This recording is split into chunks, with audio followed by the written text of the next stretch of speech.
Abundance Wala, and you're watching Abundance Show. And today, none other than Ingrid Rathman is with us. And let's go directly to her. How are you, Ingrid? How are you doing? Hello. Thank you for having me. Yeah, I'm doing well. I've just been cycling, so I can tell my hair is like a. Doesn't matter. Well, It's not a fashion show, is it? so how have you been? I mean, it's been a month or so. We didn't talk. And Yeah, it's been a summer month. So in Sweden, we think that summer has now ended, and yeah. we go into the darker period, and it's getting colder. But yeah, so we're all back to work, we're all back to schools. But it's been a lovely month where we've been on holiday mainly. Okay, Ingrid, what are you up to? I mean, what are you doing these days? What are you thinking? Tell us about your impact. Yeah, my big thoughts goes to this planet the whole time. We are heading towards 4 degrees with the high speed. We passed the 1.5 degree goal. It's been 1.5 degrees now for 2 years. I mean, above the goal we set. And yeah, someone needs to do something about this. We cannot just watch and say this is what's going to happen. We need to sort it out. And the only way we see it is to restore nature and to stop burning fossil fuels. And the only thing I can do is to restore nature because I already stopped using fossil fuels. And I don't work in a business where we have it. So what I can do is restore nature. I feel that I can do. Okay, how can we restore nature? I mean, there are a lot of chemicals in the environment. Every second we are pouring in, and we are doing. I mean, we are doing everything unnatural to destroy the climate. How? What's your idea of restoration of the nature, and how can Yeah, we what I work can do, that?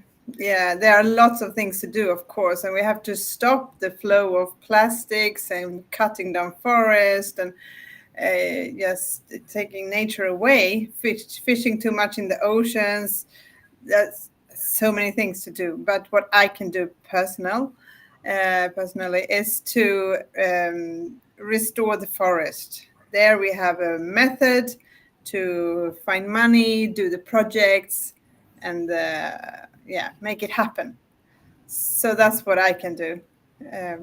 Which is, it would be a big impact if we succeeded to make lots of projects, of course. And it can also involve a lot of people that can do this and can feel that they are also heroes in this climate race. Okay, what did you do in Brazil? I mean, how did you help Brazilian airs get cleaner? Yeah, And we focus on the Atlantic forest that is in Brazil along the coast. Brazil have two rainforests. Everyone knows about the Amazon. A few people outside of Brazil knows about the Atlantic forest, um, which used to be big as Germany, France, and Spain together. But yeah, now it's only less than 10% that is remaining, and it's very, very fragmented. So that means that the animals living there and the plants, they can't really spread or breed because they can't go from one plot to another because it's so fragmented. So what we need to do is to bring it back to bigger areas. And why the Atlantic forest is so important is the highest biodiversity on the planet. It grows very fast, so that's a good thing that when we do a project in 2 years, we have a rainforest back, or the rainforest climate is back under the canopy that has closed in 2 years. Why it's also important for the whole world is that it captures lots of carbon. Is all these tropical forests are those that captures the fastest or the most per hectare. So that's why it's important to do these. I mean, the money is in the north, and we seem to like to do projects where we live, to make it close, to like take care of your own garden. But I think we need to think about the planet as our garden. The whole planet is our home, and we need to put the money where they make the biggest impact and where we can get the fastest results, because now it's a race against time. Yes, and also the forests by the tropics, they create the clouds that goes to Europe and America. So it is a gain for the whole planet if we restore the tropical forest, because they help to cool also in our environment. So yeah, we need to have the mindset now that our home is a planet. Forget about countries. And we also need to understand that restoring nature is what we have to do.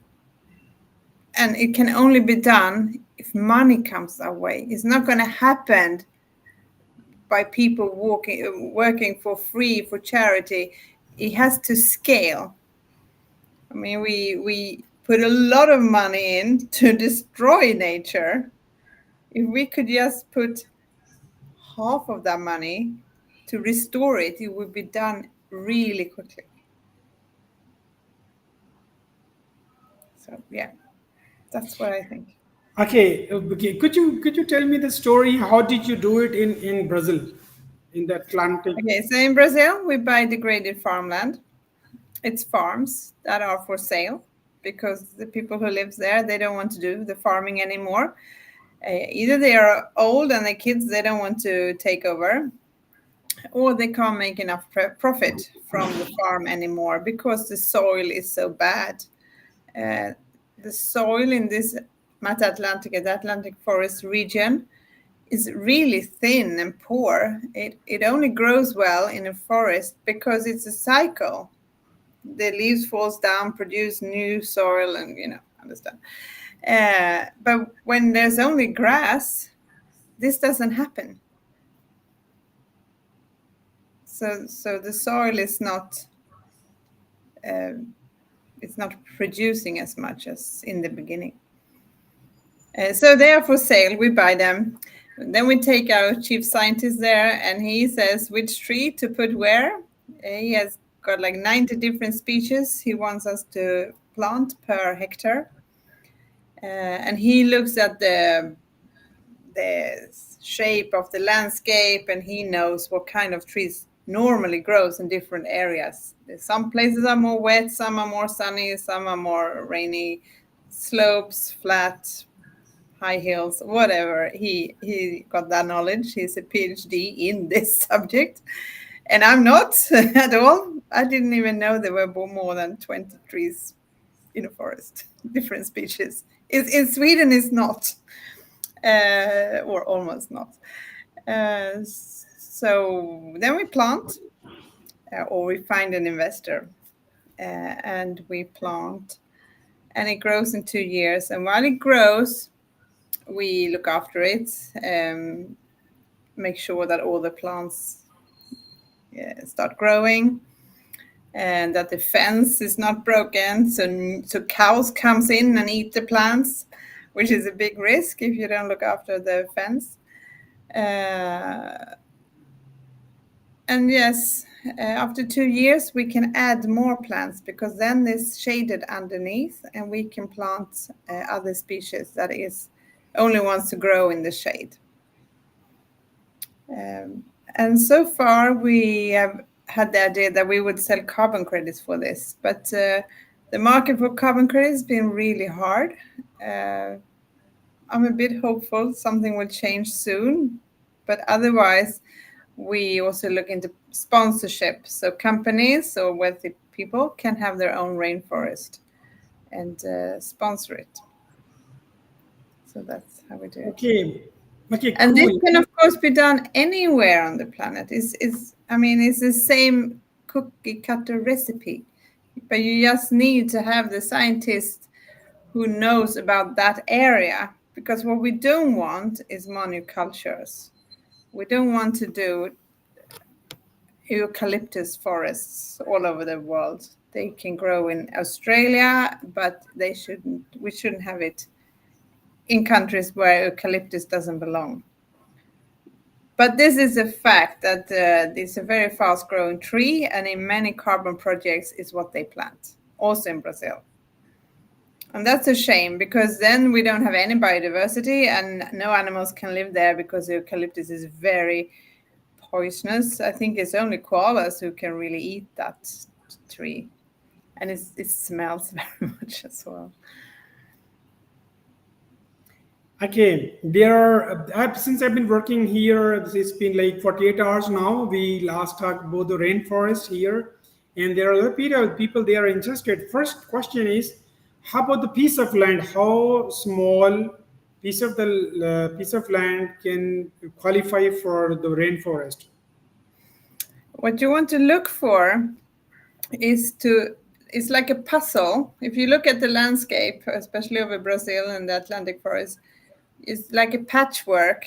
So there are small bits of forest a bit everywhere. What we want to do is to connect these small pieces so it becomes big regions, and also green connections to another big region. So the size doesn't really matter. It's more important that you get the connections between them. But I mean, the projects we do, the one we do now is a 50-hectare project. But our goal is to do between 500 and 3,000 hectare projects. But the most important is the connections to other forests, other forest fractions, because we want to create these habitats. So there's no too small or too big, I would say. I mean, if there's an available plot to plant trees somewhere in the world, please do. We need every tree we can get. And it's very good for the local climate. It lowers the temperature a lot with trees around, even in cities. Look at Paris, what they have achieved. They planted trees on almost every parking lot soon. And people love it. And the city has become really nice to be in summertime as well. Okay, and how about the standalone forests? I mean, if there is a lot of land and it's really difficult to get the huge piece of land, and there is a cost to it. How do we purchase this? I mean, there's this. Yeah, if we look into carbon credits, then we need to have bigger projects, because it's so expensive to register the carbon credits. There's a starting cost for that. So there we can't do small projects. But if you do it another way and have sponsorships or something like that, then you can have smaller sizes. And when you do carbon credits, then you make a carbon agreement for 10 years or 15 years. And with that agreement, we can go to the bank and borrow money to plant. Because all our costs are in the beginning. When it grows, we have very few, the cost is much smaller. And if you do sponsorship, of course, then you should get what you need in the beginning, and then they pay a smaller fee the coming years. So yeah, you have to negotiate with the company who wants to do this with you. Okay, there are some certain organizations, NGOs, and communities working, and there are individuals also. So how can they benefit from your expertise and your company's expertise and your experience? How can it benefit them? There are many companies or NGOs and private persons who have done this for, I would say, hundreds of years, but at least the last 30 years, this has been very widely spread, and there are a lot of beautiful projects that has been done that we can experience from. I think it's rather us experience from others in this matter. And they are fantastic to look at, to learn from, to see how well it goes, and how fantastic nature is to heal. But yeah, what was I going to say? Yeah, the problem with all of these is that it's all charity and it doesn't scale.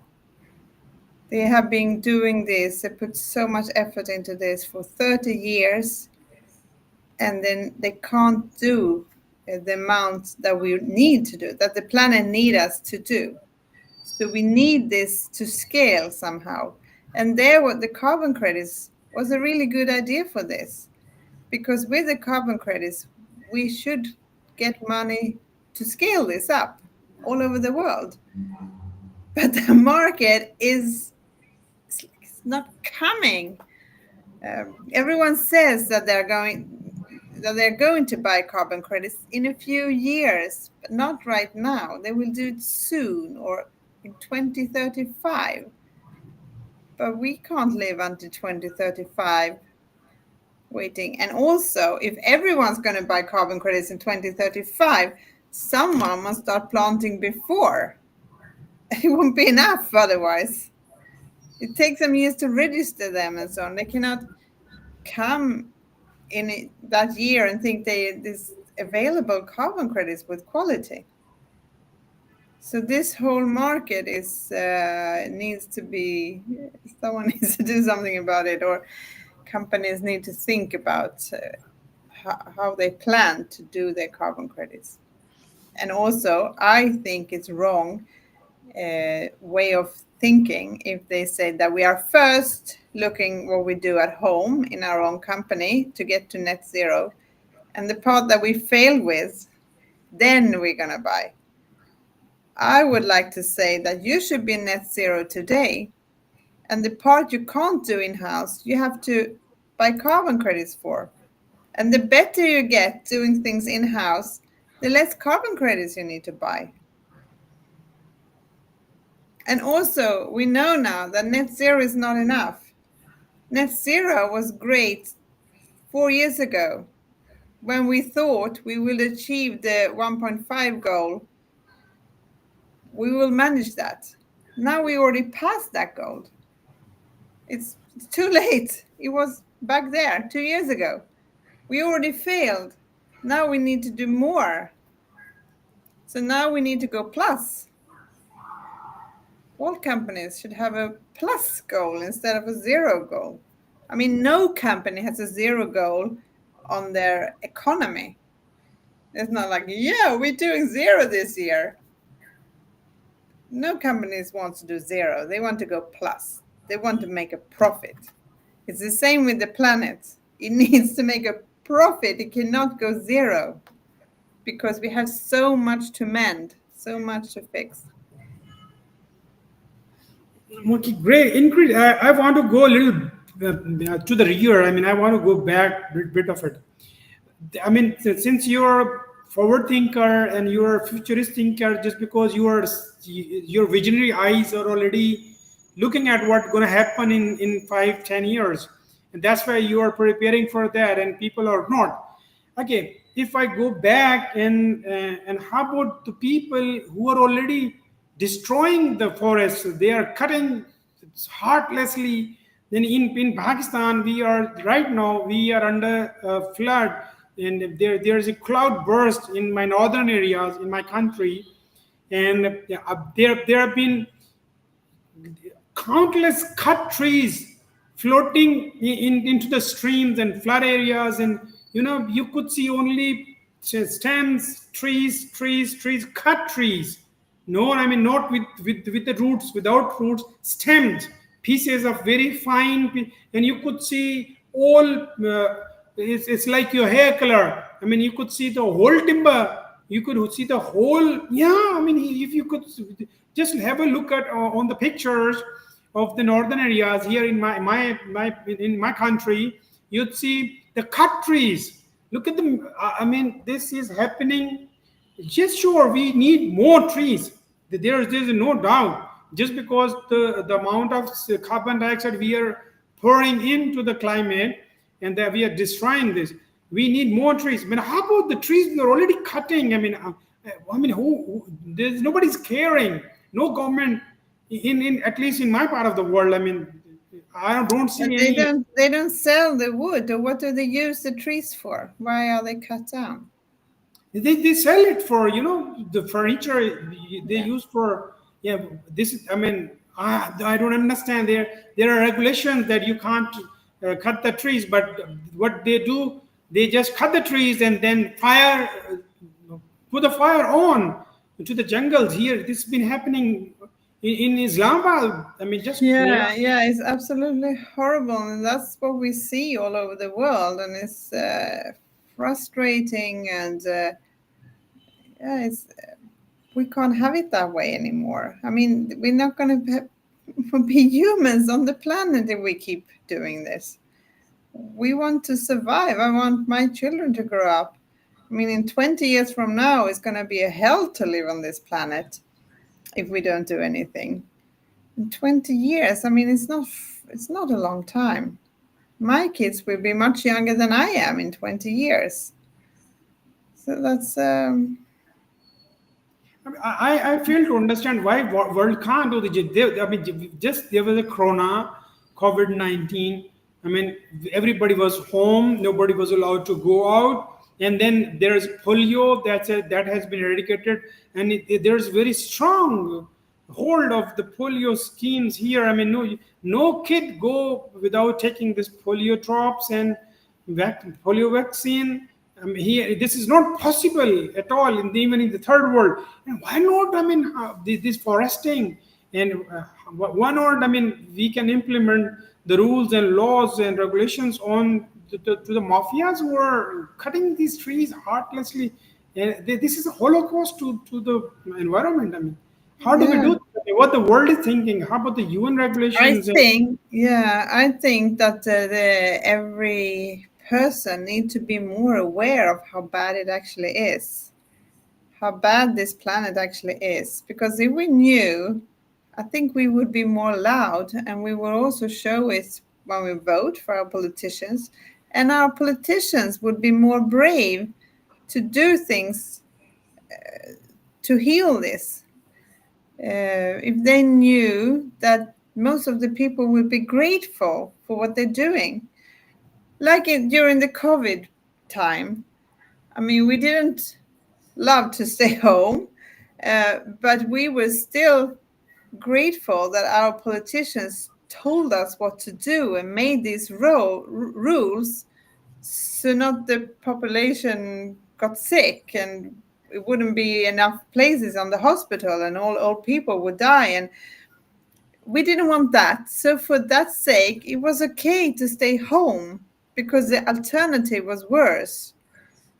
And so we were grateful for our politicians to telling us to stay home, although, yeah, it would have been nicer to go to school, of course, or to work.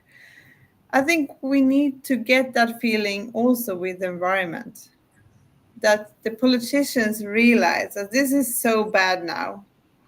We are destroying the only planet we have to live on. Humans are not going to survive this if we keep going like this. And it's going to happen fast. It's going to happen in your lifetime, in my lifetime. Before our kids have kids, it's going to happen.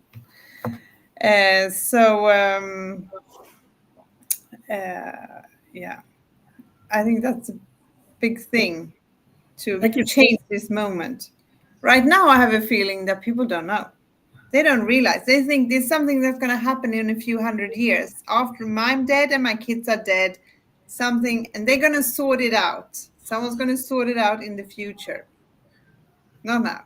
Not so urgent now.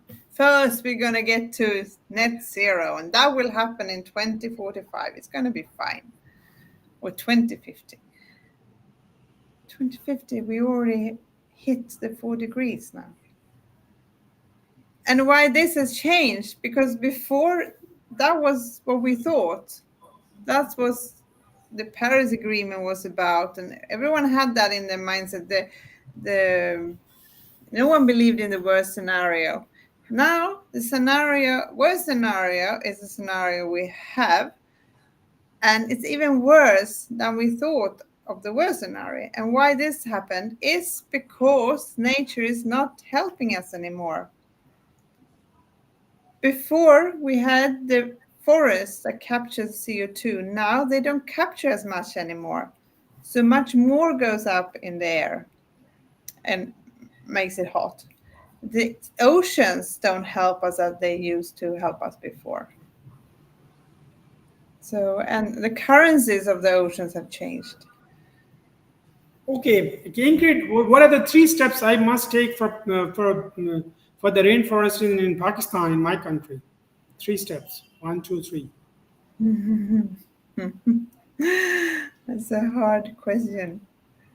The awareness of people, how important this is.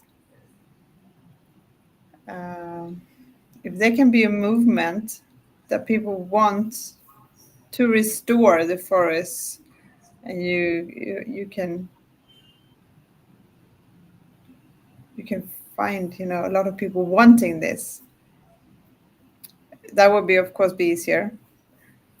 If this doesn't happen, maybe there can be landowners themselves who already have land that they cut trees on, or maybe you can find organizations or companies that can buy the land where the forest was cut and then make profitable projects from them, or making other companies to adopt forests or something like that. It's not easy. I don't have the recipe. You have to be creative for each part, I think. It's not this is the way you do it all over the world thing. It's more each plot needs to have their own solution.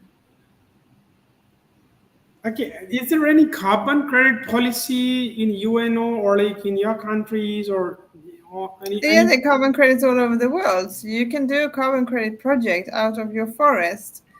The problem with carbon credits is that it's really complicated. It's not something you just read on help with AI and you do it. It's so far it's been very expensive to do them. It's coming now methods where you use the satellites and the cost can be cut, which is a good thing. But it still needs big projects. Nobody would do 20 hectares of a project. So it's a bit of a I've got a step. person. There is a friend of mine. He's already developed 25 hectare. I mean, for this, like 25, and he wants to do more. And he's been searching to sell the carbon credits. But I mean, Yeah. there's If no we can market. do more, I mean, the forest doesn't need to be one forest. It can be one project here and one project there and another one far Yeah. away. And you can still count it as one project in carbon credits world. So absolutely, that can be a solution if he has the capacity to do many projects. Or you can go together. There's an organization here in Sweden. They have gone together, many small owners of forests, and they will do a carbon credit project together. They haven't managed yet, but it's something they are looking at. But it is because the market is so slow. It's the carbon credit market is not very good yet. It's going to be super, everyone says, but you can't live on hope forever. Yeah, but I think, I mean, we are already late. I mean, since we are not foresting as we should have been, and we are facing cloudbursts and climate drastic changes. I mean, there's Holocaust. I mean, the villages are swept by the flood, and when there is rain and when there is no rain, I mean, in my part of the world, people die or out of drought. Either we are drowning or we are dying out of drought. So the climate is getting too harsh and hard. Yeah. And we We need. have an example in Brazil where they had the same thing in Rio 200 years ago. Rio was flooding all the time because they had cut all the trees around Rio and they made coffee plantage. But the soil eroded, they didn't get fresh water, and the city flooded whenever it was a heavier rain. So then the emperor at that time, he said that the forest has to be planted back. He just took all the coffee plantations away and planted new forest. And that's the amazing rainforest today. It's only 200 years old, but everyone thinks it's a million years old. But yeah, so it has happened a lot like that in history in many places where they cut the nature down out, and they realized this was really a bad idea because no one can live here properly anymore. So what could be done in Pakistan maybe is that the politicians realize this and say this is not good for the society. You have to plant it back. I think it's in Costa Rica. The government decided to reforest this 30% of Costa Rica or even more. So they have planted forest everywhere they could. And now the economy in Costa Rica is much better. The food production is much better. People are having a better lives everywhere. So it's a really nice story how a country decided to reforest themselves and how good the outcome was. And I think they are surprised themselves that it became so good as it did. I think they didn't expect it to be that good. And a lot of tourists want to go there, of course, because it's a lovely country now.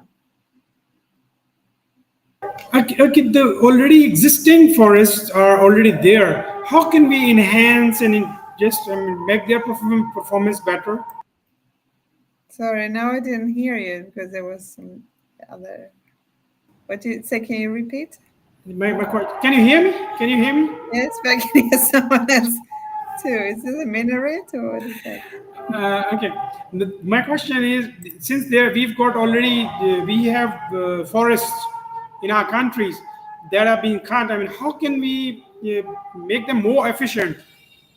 The existing forests. But the existing forests, you want them to be biodiverse. You must always keep some forests that are protected, that can keep all the species and animals and so on. But then other forests, it can be used for sustainable forestry, where you cut trees, like pick trees. You don't cut it all. You pick a tree here and pick a tree there. And also you can have agroforestry. You can grow things in the forest. You can have coffee, or you can have bananas or nuts or fruits or whatever together with the forest. And there are many examples of this where they actually get more profit from doing it this way than having as a coffee plantage with no shade. So I think there are different levels here that you need. Protected areas, and then the other ones that is for food and for timber, you do it in a sustainable way. And for that, there are lots of examples in the world. So you don't need to invent it yourself. I'm sure you can both read about it, study it, but I also think that there are many organizations that would like to help to get started in a good way doing this. Okay. I want you to draw a feasibility for Pakistan. How would you do that? How? Since I am concerned here, I live here, and I can be a person of impact directly, because I come from an area where there are a lot of land is there, and there's cheaper land is there, and there is nothing. I mean, this is not for vegetation, and this land. I mean, this kind of a desert, and the soil is not that rich, but I mean, the moringa and such trees can be grown at a scale. Yeah. Maybe we should look into a carbon credits project there. Or if anyone watching this is a business idea. Yeah, Yeah. but there should definitely be a business idea to to reforest this. You buy the land and you do the project. Yeah, I sent you certain feasibility earlier. I mean, maybe Or last. maybe the people owning these lands are listening and they can do something about them. Maybe Yeah, they can find ways to earn money on them and do an impact at the same time. now there are two type of people. They have connected me. One, those are real estate agents.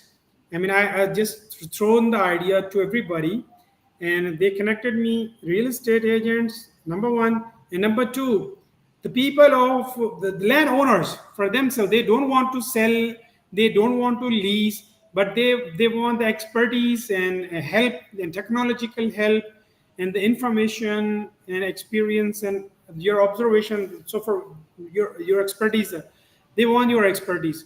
So how would you go about it? I mean, yes, for sure, there are real estate agents are already there. They are asking me to get as cheap as 650,000 rupees. I mean, I'm telling in rupees, which is very cheap. Uh, Maybe not very cheap, but cheaper rates. So and a huge, like 10,000 acres and 5,000 acre piece of land, one piece of land, and there are villages and like five villages around, and it's just. I mean, I am very close to Islamabad. This is 120 kilometers where I am sitting, right from the capital of Pakistan. So this area, this is where north starts. This is the highest rain area. So once, I mean, we just root it, especially in during the rainy time. So that this gonna go exponential just because the land is it's rich, and and there are this is plateau. There are like the land is like not flat, but there's landscape is here, and then in Islamabad there's leopard is there, the tigers, you could see them with your own eyes.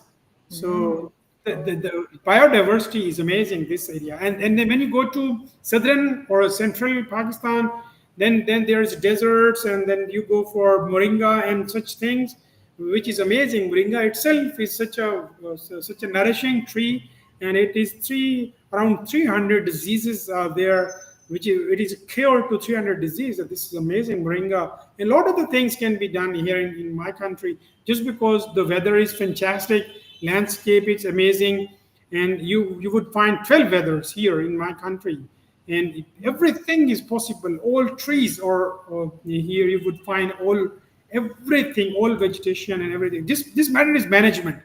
People over here, since the government is not stable due to XYZ reasons, and very well, and but there are individuals, there are organizations. They love to come forward, and just because this only you need to be the patron in chief patron, and you need to patronize them. So once your blessing is there and you're guiding there, I mean, we could go with a flagship for the 25 acres of land in one piece, and that's already developed, and we can copy paste. I mean, if any person can come to Pakistan, I can host them. I can give them boarding lodging facilities here, and they can conduct some feasibility. They can live here, and I'll do anything possible I can. So Cool. Yeah, so let's look into it. Let's look at details and see how we can get creative and find investors or what I'll be doing in this regard is I'll be connecting you with the people directly. So, yeah, I mean, Please do. I'll be connecting you with the people in Sweden too. Yes, And very good. I'll be connecting you. It's been 24 hours. I've been reading on carbon credits and the people who are working on this, and there are a lot of people doing the organization.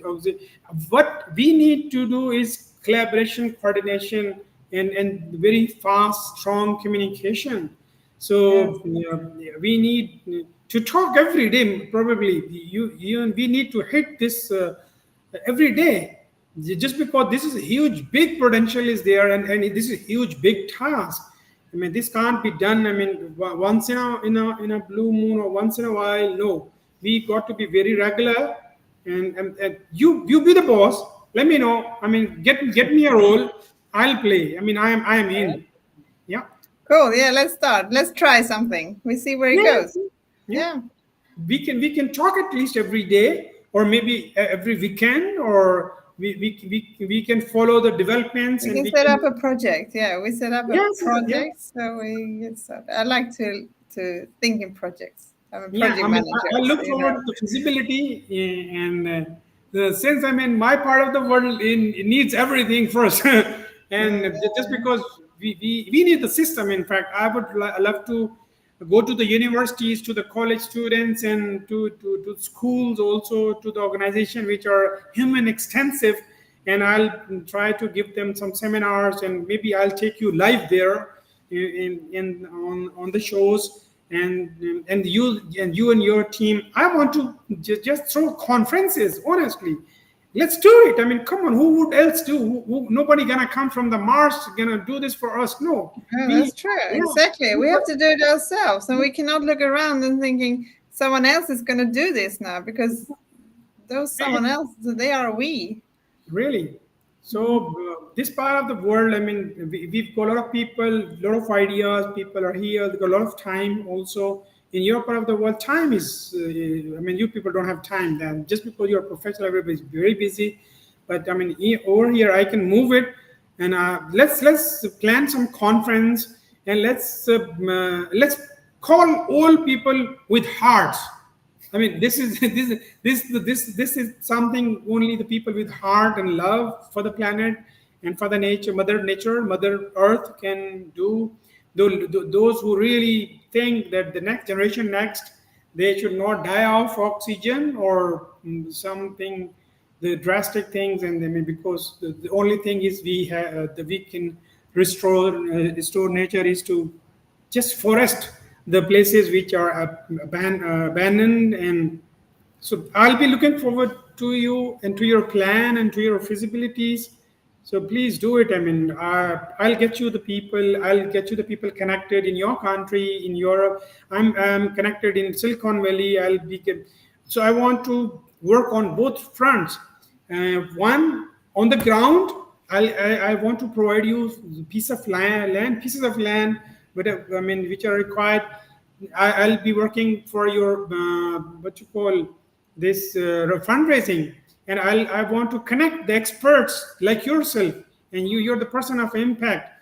And I really just because this is easy to bring you to the table, just because you're already there, just because you want to do it already. It's just matter of chance. I mean, you're looking for some place or some coordinates to get together. So I mean, this is what I mean I can offer. I mean, now it's your turn to guide me, and just because I am a rudderless boat, I mean, yeah, get me a rudder, get me a Yeah. direction. I write you a list of who we need and what we need, and we just fill in people there.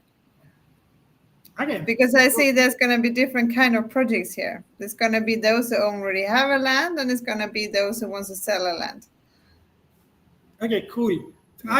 Just because I'm telecasting it live, so that everybody jumps in. This is no secret world.